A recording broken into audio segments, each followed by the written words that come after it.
There are so many great spots to see in our state, it's hard to even begin to list them all. Many of the spots you have heard of, but there are lots of places off the beaten path that you probably will never know about. One way to explore our state that will take you off the beaten path is geocaching. What's that, you ask? Well, you're about to find out. Well, we're in Ithaca, and we're looking for the jailhouse cache. Its size is small, difficulty is 1.5 stars, which isn't too difficult to find. And the terrain is a 2-star rating, and we've got about a 3/10 of a mile walk to get to the cache. Okay, and now where did you get this printout here? I got this printout off from www.geocaching.com. Okay. I'm a paid member. My grandson Chris is a non-paid member, and we pretty much have access to the same information. Steve Larson and his grandson Chris were letting me tag along today as they did some geocaching. The cache that Steve was talking about is basically the object that the guys are trying to find. In spots all over the state, geocachers can place a cache and enter it on geocaching.com. Then other folks can come along, get the coordinates from their computer, and enter them in their own handheld GPS. From there, the cachers will follow their nose and their GPS to try and find the hidden treasure. Some caches are easier to find than others. This one was in a park just outside of Ithaca. We're 170 feet from the cache. The trail curves off to the right. The cache is off to the left, about 165 feet. So we got to do some bushwhacking. Okay. Here we go. Some of these caches are in the open, where others take you off the beaten path. I've got 54 feet. Okay, see if you can get them.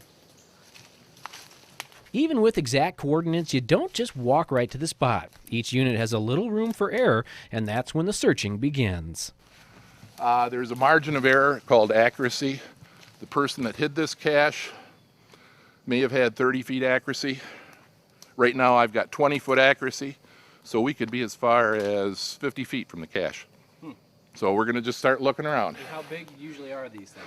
Well, this one is small. I'm guessing could be a small Tupperware container, pill bottle. It's a lock and lock container. It's a lock and lock container. Okay, so we're looking for probably a 6-inch by 6-inch by 2-inch container. Once you're in the right area, it helps to have some experience to know what you're looking for. We're looking for something not natural.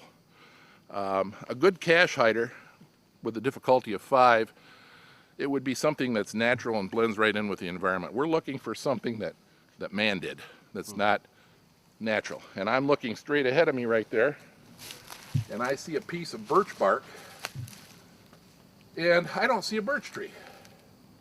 Now, how did that birch bark get there? So I'm kind of guessing. Oh, actually, I would consider that a regular size cache. I wouldn't consider that a small. Okay. Go ahead and open her So up. now what do we do here? We're going to open up the cache, And right now I've got 70 feet on my GPS. and we're going to look through the swag. We've got a seashell. Couple bungee cords. Why don't you lay that stuff out on the log?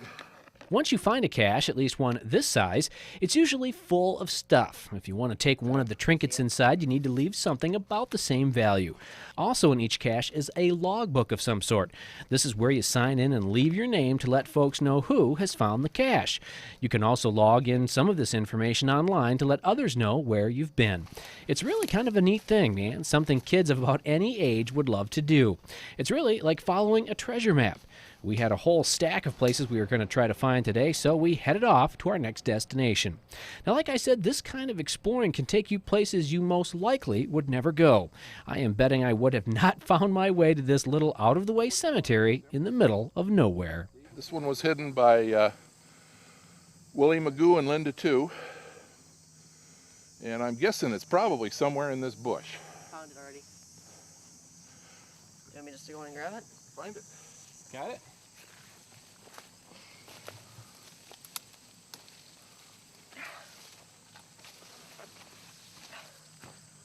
Peanut butter jar.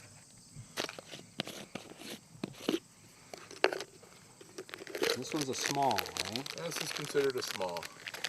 It's a large small. Now, some of these caches can get very difficult, as you will see.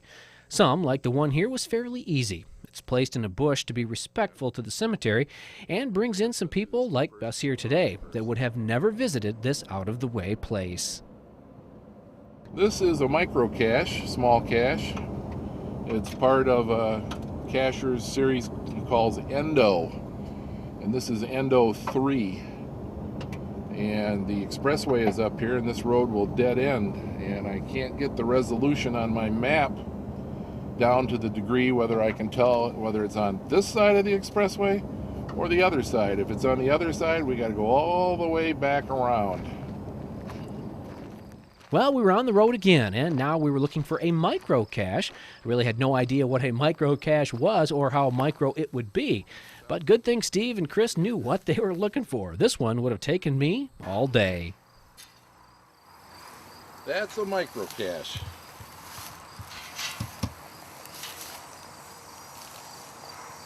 It's amazing how small containers they can use.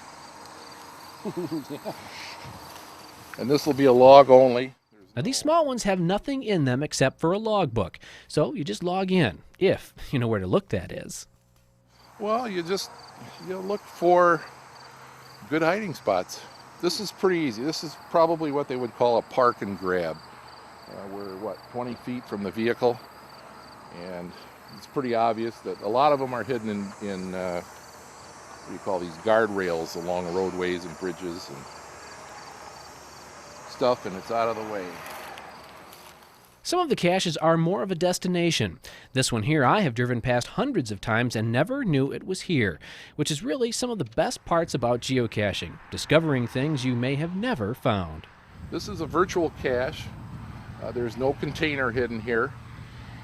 They don't publish any new ones of these on geocaching.com anymore, but any that have been published up until, I believe, last year, they've allowed to grandfather them in.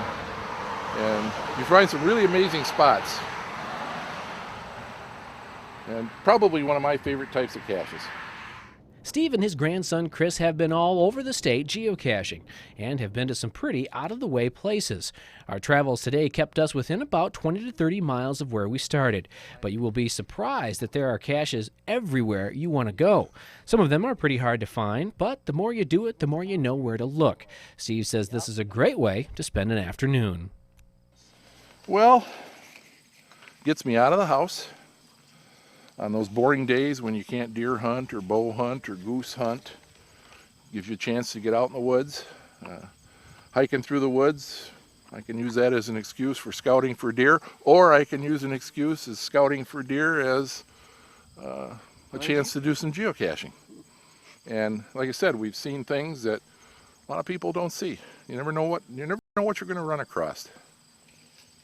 So if you're looking for a way to explore our state, geocaching.com may be for you. You may just find out how to finally use that GPS you have, and you may just be surprised where it takes you. There are many well-known places in our state that deserve a visit. Geocaching takes you to some that deserve a visit that you have never heard of.